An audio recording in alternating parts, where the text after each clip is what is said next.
Hey guys, hello and welcome back to my channel once again. आशा करता हूँ कि आपने मेरी पिछली सारी वीडियोस को देख लिया होगा। अगर वीडियो इन्फॉर्मेटिव लगी तो प्लीज़ चैनल को सब्सक्राइब ज़रूर करके जाएं, और नहीं की अभी तक नहीं देखा मेरे वीडियोस को तो प्लीज़ जाएं और वीडियोस को देखें, बिकॉज कुछ कुछ वीडियोस लाइफ चेंजिंग भी हो सकती है, जिन्होंने हज़ारों क्या लाखों इंसान का लाइफ चेंज करके रख दिया है। तो ऑफकोर्स आज मेरे प्यारे sir mister Warren Buffett sir का बर्थडे है, और ये सिर्फ मेरे प्यारे नहीं, इवन जितने बड़े फंड मैनेजर्स हैं, जो बड़े बड़े म्यूचुअल फंड के हेड हैं, जो चलाते हैं, जो एएमसी रन करते हैं, उनके भी आइडियल माने जाते हैं।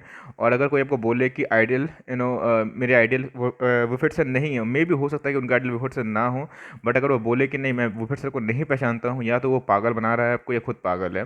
तो बहरहाल, इन्वेस्टिंग करियर के सबसे बड़े ज्ञाता, सबसे बड़े बैट्समैन की बात की जाए तो वो वॉरेन बुफेट ही है। तो उनको उनका 90th बर्थडे को आज आ चुका है, और उनको मेरे तरफ से और मेरे टीम की तरफ से हैप्पी बर्थडे सर, और मे यू लिव लॉन्ग। और आपसे हमारी टीम ने और हमने और पूरे दुनिया ने बहुत कुछ सीखा है। तो आज उनके बर्थडे के दिन मैं उनके लाइफ के सबसे बेस्ट 10 मोटिवेटेड जो स्टेटमेंट है वो आपके सामने डिस्कस करूंगा, जिससे आपका मोटिवेशन बढ़े और स्टॉक मार्केट को आप बेटर समझ पाएँ, और स्टॉक मार्केट में आप रैशनल हो पाएँ, जहाँ पे आपकी थिंकिंग रैशनल हो, जहाँ पे आपका विजन भी रैशनल हो। So let's begin. तो जैसा कि आप देख सकते हैं कि मैंने आर्टिकल खोल लिया है। डेविड बटलर का आर्टिकल है जो 7 जून 2020 को पब्लिश हुआ था। तो according to the article and according to mister Warren Buffett, उनका सबसे फेमस और सबसे पसंदीदा कोट है, इन्वेस्ट इन योरसेल्फ। देखिए, मैंने हमेशा देखा है बहुतों को, इवन मैं मार्केट में बहुत दिन से हूँ, बहुत सालों से हूँ, लेकिन कोई इंसान हमेशा रिटर्न देख के पैसा कमाने के चक्कर में रहता है। कभी भी वो अपने ऊपर इम्प्रूवमेंट करने की नहीं सोचता है। But according to sir, according to many idols, है ना, उनका सबकी माने तो एक बात कॉमन निकल के आती है कि पहले आप लर्न पे ध्यान करो, लर्न करो, लेसन सीखो, प्रैक्टिस करो, अपना दिन रात इकट्ठा करो उसके नॉलेज गैदर करने के लिए, एक उस पर अचूक बनो। लेकिन लोगों को नहीं, अचूक नहीं चाहिए, लोगों को एक एक दिन में करोड़पति बनना होता है स्टॉक मार्केट में, जिसकी वजह से वो पैसा गवा के आते हैं, पैसा कमा के कभी नहीं आ पाते हैं। तो सर का सबसे पहला ही कोट है कि इन्वेस्ट इन योरसेल्फ, कि जिसने अपने ऊपर इन्वेस्टमेंट की वो सबसे बड़ा इन्वेस्टमेंट है। लोग अपने स्किल पे, एडवांसमेंट में कभी इन्वेस्टमेंट करना नहीं चाहते हैं। अगर उनको कोई बोला जाए कि आप ये कोर्स कर लीजिए, आप ये नॉलेज सीख लीजिए, आप ये स्किल सीख लीजिए, उनको ये सब सारा टाइम पास लगता है, सारा वेस्ट लगता है। लेकिन according to many idols and according to mister Warren Buffett, आप अपने स्किल को लर्न करें और अपने स्किल को इन्हेंस करें, तभी आप उसका आउटकम होता है अर्निंग, वो आपको ऑब्वियसली फॉलो करेगा। अगर आप 3 इडियट्स देखे होंगे तो उसका भी सेम मोटो है कि पहले आप स्किल पे ध्यान दीजिए, अर्निंग आपको फॉलो कर लेगा। बहुतों को मैंने देखा है कि स्टॉक मार्केट में आते ही एडिक्ट बन जाते हैं, और according to mister Buffett sir, उन्होंने उन्होंने भी सेम राय जाहिर करी है। और according to him, according to the legend, कि आप मार्केट को बहुत क्लोजली मॉनिटर ना करें। बहुत लोग इतने एडिक्टेड हो जाते हैं कि दिन रात मार्केट चल रहा है, मार्केट गिर रहा है, मार्केट में क्या हो रहा है, मार्केट में क्या नहीं होगा, अपने लाइफ को टोटली वेस्ट कर लेते हैं, और 1-1%, 2-2% के गिरावट पे और बढ़ोतरी पर वो अपने पेशेंस को, अपने encouragement को, अपने लाइफ को डिस्ट्रॉय कर देते हैं। तो सर का भी अकॉर्डिंग टू यही मानना है कि it might sound trivial, but psychological effect for constantly checking your holdings can be dire. ये बहुत डायर हो सकता है, बहुत ही टायरसम हो सकता है, बहुत ही डिप्रेशन भी कभी कभी आपको देखने को मिल सकता है। तो हमेशा मॉनिटर ना करें, इससे आपको परेशानी होगी। Learn from his frugality. देखिए सर, ये बहुत बड़ी इंपॉर्टेंट लाइन है जिसको मैं समझाना चाहता हूँ, कि देखिए, ये सर मिस्टर वॉरेन बुफेट कोई 1-2 पैसे के मालिक नहीं है। इन्होंने स्टॉक मार्केट से 80 बिलियन रुपीस कमाया। कभी मैं इनके ऊपर केस स्टडी बनाऊंगा, इनका जन्म कहाँ हुआ था, इनको ओराकल ऑफ ओमाहा क्यों कहा जाता है, इनका फैमिली बैकग्राउंड क्या है, ये पहले क्या करते थे। अगर इसके ऊपर आपको वीडियो चाहिए तो प्लीज़ कमेंट बॉक्स में लिखिए यस सर, वॉरेन बुफेट से के ऊपर वीडियो बना कर दीजिए, मैं ज़रूर उनके वीडियो आपके लिए लेके ज़रूर आऊँगा। तो वॉरेन बुफेट 80 बिलियन के डॉलर के मालिक है, लेकिन उसके बावजूद भी वो अपने मील को मैकडोनल्ड्स में खाना पसंद करते हैं। अगर मैकडोनल्ड्स क्या होता है नहीं पता, तो एक बर्गर सेंटर है, बर्गर शॉप है, और इसमें बहुत ही सस्ता और बहुत ही एवरेज रैशनल प्राइस में आपको, लॉजिकल रीजनल प्राइस में बर्गर मिल जाता है। और इसी का ही फ्रेंचाइजी है वेस्ट लाइफ डेवलपमेंट, जो कि इंडिया में स्टॉक मार्केट में रजिस्टरिंग करता है। तो एनीवेज, तो इतने बड़े पैसे होने के बावजूद भी ये नॉर्मल रीजनेबल प्राइस वाला ही मैकडोनल्ड खाना पसंद करते हैं। ये कोई लाइक स्विट्जरलैंड में जाके हक्का नूडल्स या फिर चाइना में जाके कोरोना खाना नहीं चाहते हैं। एनीवेज, जोक्स अपार्ट, तो ये मेरा बोलने का उद्देश्य यही है कि इनके पास बहुत पैसा है, लेकिन इसके बावजूद भी ये रीज़नेबल लेना चाहते हैं। ये पैसा को सही मायने में वेस्ट नहीं करना चाहते हैं। मीन्स बहुतों को देखा गया है कि पैसा आते ही बहुत खर्च करने लगते हैं, अपने औकात से ज़्यादा वो खर्च करनी शुरू कर देते हैं, जिसके बाद उनका सेविंग्स ख़त्म हो जाता है और उनके पास लास्ट में कुछ नहीं बचता। तो इतना बड़े एम्पायर के मालिक होने के बावजूद भी उनको सिंप्लिसिटी बहुत पसंद है, उनको रिजनेबल रहना बहुत पसंद है, उनको एफोर्डेबल प्राइस में अफोर्ड करना बहुत ही ज़्यादा पसंद है। उसके साथ साथ ये चौथा नंबर पॉइंट है, it is easier to stay out of the travel than it is to get out of the travel.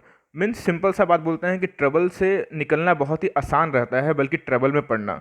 बहुत लोग आराम से ट्रैवल से निकल सकते हैं, दिक्कत से निकल सकते हैं, बट वो निकलना नहीं चाहते हैं, बल्कि उल्टा वो फंस जाते हैं। तो अपने लाइफ में ट्रैवल को थोड़ा सा डिले करिए, और जहाँ पे ट्रबल नहीं है, जहाँ पे चीज़ सिंपल हो सकती है, आप उसको ही फॉलो करें, वही सेटअप फॉलो करें। उसके बाद ये बहुत इंपॉर्टेंट पॉइंट है, बट बहुत वैल्यूबल पॉइंट है, बहुतों को ये पॉइंट समझ में नहीं आता है। वो सिंपल बोलते हैं, keep it simple. Stock market में आते ही लोग पता नहीं कौन कौन से पेनी स्टॉक, इवन मेरे बहुत सारे स्टूडेंट बहुत सारे पेनी स्टॉक मेरे पास लेके आते हैं, कहते हैं सर ये कैसे चलता है, सर मैं बाइंग करूँ या ना करूँ। अकॉर्डिंग टू सर, वो हमेशा बोलते हैं कि जिस प्रोडक्ट को वो यूज़ करते हैं जनरली, वो उसी पे ही स्टॉक खरीदना पसंद करते हैं, और उसी पे ही लॉन्ग टर्म फेथ रखना ज़्यादा बेटर समझते हैं, क्योंकि उनका बैलेंस शीट क्लीन होता है, उनका विजन क्लीन होता है। बट बहुतों को ये चीज़ समझ में नहीं आती है। बहुतों को पेनी स्टॉक से ही करोड़पति बनना होता है, और ऐसा कोई गारंटी नहीं है। 10 में से सिर्फ एक ही इंसान है जो पैसा बनाता है उस पेनी स्टॉक से, मैक्सिमम लोग गवा के आते हैं। इसीलिए स्पेकुलेशन मत करिए। स्टॉक मार्केट स्पेकुलेशन के लिए नहीं है, उसके लिए कसिनो है। स्टॉक मार्केट लॉजिकल थिंकिंग वाले के लिए है, स्टॉक मार्केट उन्हीं के लिए है। तो वॉरेन बफेट सर भी बोलते हैं कि जिसका क्लीन बैलेंस शीट है, जो बड़ी कंपनी है, जो आगे भी रहेगी, जिसका ग्रोथ आगे भी होगा, भले वो कितना क्यों ना बढ़ गया हो, तो आप वैसे इन्वेस्टमेंट पे फोकस करें। और जैसे अमेजोन हो गया, नाइकी हो गया, गूगल हो गया, फेसबुक हो गया, हम लोग सब इसका यूज़ करते हैं, बट इनका प्रोडक्ट कोई खरीदना नहीं चाहता है। जियो का लिस्टिंग जियो का लिस्टिंग के बाद पता नहीं क्या होगा, बट जियो सबको यूज़ करता है, बट रिलायंस का फ़ोन पे यूज़ होने के बावजूद भी रिलायंस को कोई खरीदना चाहता नहीं है। रिलायंस को समझता ही नहीं कुछ। ओके, उसके साथ मैंने बहुत कंपनी देखी, एचडीएफसी बैंक को भी कोई भाव नहीं देता, और ना ही हिंदुस्तान यूनिलीवर को। मैं बात करता हूँ रिटेल इन्वेस्टर्स की। समझदार इंसान इन सब स्टॉक पे ही फोकस करते हैं। रिटेल हमेशा 1-2 रुपए का स्टॉक से करोड़पति बनना चाहता है। पता नहीं वो करोड़पति तो नहीं बन सकता है, बट कुछ भी बन सकता है एनीवेज। तो उसके साथ साथ नंबर 6 पॉइंट है, रेपुटेशन इज़ इंपॉर्टेंट। रेपुटेशन बहुत इंपॉर्टेंट है। आप सोचो ना कि एक रेपुटेशन बनाने में इंसान को कितने साल लग जाते हैं। आज सुशांत का केस देख रहे होगे, आपके सामने है, तो उसमें कितने कितने लोगों को कितना रेपुटेशन बनाने में कितना सालों का समय लग गया।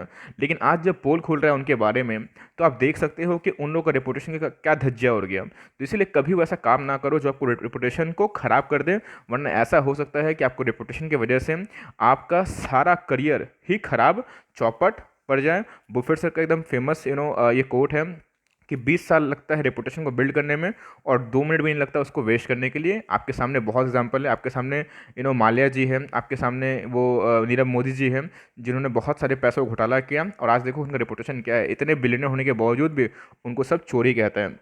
उसके साथ साथ 7 नंबर पॉइंट है, only work with people you trust. Trust बहुत इंपॉर्टेंट है, बिना ट्रस्ट का आप काम नहीं कर सकते हैं, और लोगों पे भरोसा भी नहीं कर सकते हैं। Don't borrow money to buy stocks, ये बहुत ही इंपॉर्टेंट है। मैं बहुतों को देख लिया हूँ जो बोलते हैं, मेरे पास आते हैं कि सर मैं क्या ये स्टॉक खरीद लूँ, लेकिन सर इसके लिए मेरे पास तो पैसे नहीं है, मैं लोन लेना चाहता हूँ। भाई मेरे पहले ही सब समझो, अगर आप कर्ज मुक्त हो तो न्यू रिच हो। आजकल के ज़माना में जो कर्ज मुक्त होते हैं ना, उनको न्यू रिच कहा जाता है, नए अमीर इंसान लोग। बिकॉज आजकल के ज़माना में सारा सिस्टम आपको इतना स्लेब बना दिया है, आपको ईएमआईज़ पे ही ज़िंदगी गुजारनी होती है। आपका सैलरी आया है नहीं कि आपका ईएमआईज़ कट जाता है। तो कहीं ना कहीं ये नया ट्रेंड है कि अगर आप डेप्टलेस हो, आपके पास 1 रुपया कर्जा नहीं है, तो आप शांत हो, तो आप डिसीजन ले सकते हो, तब आप रिस्क ले सकते हो, बिकॉज मार्केट का कोई भरोसा नहीं है। लेकिन अगर ब्लू चिप स्टॉक को फंडामेंटली स्ट्रॉन्ग स्टॉक पे इन्वेस्ट करते हो, तो गिरावट का चांस बहुत ही कम होता है। वरना स्टॉक मार्केट कोई गारंटी नहीं है, ये डिमांड एंड सप्लाई के चेन पे काम करता है। इसीलिए हमेशा बोलते हैं कि प्लीज़ बोरो करके कभी इन्वेस्टमेंट ना करें, वरना स्टॉक मार्केट का बहुत ऐसा केस स्टडी है जहाँ पे बहुत सारे ब्रोकर्स और बहुत सारे लोग, नए लोग जिन्होंने बहुत कर्ज लेके मार्केट में आया था, वो सारे लोग ने आत्महत्या भी कर लिया है। तो स्टॉक मार्केट में कभी पैसा बोरो ना करें, पहले अपना डेब्ट को क्लियर करें, उसके साथ साथ कुछ पैसा बिल्ड करें। टाइम लगता है पैसा बनाने में। इनका एज देखिए 90 ईयर्स है। इन्होंने कोई 9 साल 10 साल 15 साल में पैसा नहीं कमाया। ये 11 साल जब थे ना, तभी से इन्वेस्टिंग करते हैं। आज देखिए तभी इनको ओरेकल ऑफ ओमाहा कहा जाता है, तभी इनको जादूगर कहा जाता है। लेकिन लोगों को क्विक मनी चाहिए। क्विक मनी सिर्फ और सिर्फ कसिनो में मिलता है। स्टॉक मार्केट में कोई किसी को क्विक मनी चाहिए तो ये गैम्बल है। मिलता ज़रूर है बट अगर एक जाएगा तो दोनों हाथ से एक आएगा, दोनों हाथ से निकल भी जाता है। तो प्लीज़ आप लोग उस पर ना पड़ें। वो उसी के लिए हैं जो स्टॉक मार्केट में दिन रात खाता पीता उठता बैठता है और जिनका experience more than 5 years to 10 years है। डिटेल इन्वेस्टर्स को पढ़ना ही नहीं चाहिए, वरना उनका बहुत ही बड़ा नुकसान हो सकता है। उसके साथ साथ पॉइंट नंबर 9 है be fearful when others are greedy and greedy when others are fearful. ये बहुत इंपॉर्टेंट है। देखिए जब बीच में मार्केट क्रैश हुआ था कोरोना की वजह से, तो मार्केट डिप मारा था। यहाँ पे किसी ने इन्वेस्टमेंट नहीं कर पाया था। तो वर्ण सर ये बोलते हैं कि जब फेयरफुल सब कोई हो जाए, जो सब कोई स्टॉक जब खरीदना ना चाहे, तो उस समय ही तुम स्टॉक खरीदो, वही बेस्ट प्राइस होता है, बेस्ट टाइम होता है। लेकिन जब मार्केट ठीक हो जाएगा, जब इकोनॉमी सही होगा, तब तो स्टॉक का प्राइस बढ़ेगा ही बढ़ेगा। लेकिन इंसान उस समय ग्रीडी हो जाता है, या तो वो स्टॉक को बहुत हाई प्राइस में खरीद लेता है, या तो जो उसका रिटर्न बनता है उतना बेहतरीन नहीं बन पाता जितना लोग क्रैश के टाइम खरीद के पैसा बना सकते हैं। तो आप लोग प्लीज़ थोड़ा उल्टा चलिए। जब फेयरफुल हो तो आप ग्रेडी बनिए, जब अदर्स ग्रेडी बने तो आप प्रॉफिट बुकिंग का सिर्फ तलाश करिए, या फिर टेम्प्रोरी एग्जिट का भी सोच सकते हैं। उसके बाद make sure you are happy. ये बहुत इंपॉर्टेंट पॉइंट है। देखिए भैया, जितना भी कुछ कर लो, अगर आप हैप्पी नहीं हो तो आप मत करो। क्योंकि हैप्पी इंसान क्या है, अगर मान लीजिए किसी का पैशन आर्ट में, तो आप उसको आर्ट को छोड़ के आप उसको आईटी सेक्टर में कंप्यूटर पकड़ा दोगे, तो वो अनहैप्पी ही हमेशा रहेगा। भले पैसा कमा ले बट अनहैप्पी रहेगा। वो पैसा करके सर्वाइव तो कर लेगा, लेकिन अपने बिजनेस में शायद ग्रोथ ना कर पाए। इसलिए जो चीज़ आपको अच्छा लगे वो चीज़ ज़रूर करो। तो Buffett sir has said many times that he loves what he does. वो जो काम करते हैं उनको बहुत पसंद आता है, and it's it is what allow him to still wake up every day and go to work. He is pushing 90 years old. My goodness। ये बर्कशायर हैथवे के सीईओ हैं।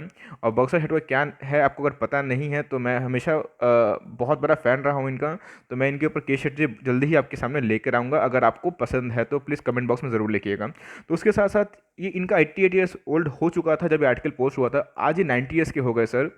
उनके उनके इसके बावजूद भी सर हमेशा ऑफिस जाने के लिए उत्सुक रहते हैं, मार्केट को ऑब्जर्व करने के लिए उत्सुक रहते हैं, क्योंकि इनको ये पसंद है जो ये काम करते हैं, और इसीलिए इनका इतना ग्रोथ हुआ है। लेकिन जो इंसान जिसको पसंद कुछ नहीं है, ओके, और वो काम करे जा रहा है, बहुत जन मार्केट में सिर्फ और सिर्फ लालच की वजह से आते हैं कि अपना पैसा 2 गुना 3 गुना 5 गुना कर लें। अगर इतना पॉसिबल होता पैसा 5 गुना करना, 10 गुना करना, 2 गुना करना, 3 गुना करता, तो स्टॉक मार्केट से ही सब करोड़पति बन जाता। कोई रोड पे सोता नहीं, कोई रोड पे रिक्शा नहीं चलाता। तो आप लोगों ने ये बात समझनी है प्लीज़ मेरे साथियों, भाइयों, मेरे मित्रों, मेरे व्यूअर्स, कि लालच में ना पड़े। स्टॉक मार्केट कोई कसिनो नहीं है, और स्टॉक मार्केट में अगर आप आओ तो लॉन्ग टर्म पर्सपेक्ट बना के ही आओ, तो ही आप इसमें मल्टीबैगर रिटर्न्स कमा सकते हो, वरना नहीं। तो ये वॉरेन बफेट सर का बर्थडे के दिन उनका 10 सबसे फेवरेट जो कोट्स है मैं डिस्कस किया। आई होप गाइस आपको ये वीडियो बहुत पसंद आया होगा। अगर पसंद आया तो प्लीज़ शर्माइएगा मत, कंजूसी मत करिएगा, लाइक करिएगा, चैनल को सब्सक्राइब ज़रूर करिएगा। और इस तरह का अगर इन्फॉर्मेटिव वीडियो चाहिए, स्टॉक रिलेटेड अपडेट चाहिए, तो प्लीज़ इस चैनल को फॉलो करें टिल द एंड तक। So that's all for my side guys, मिलते हैं जल्दी, तब तक के लिए bye. Thanks for listening, God bless you all.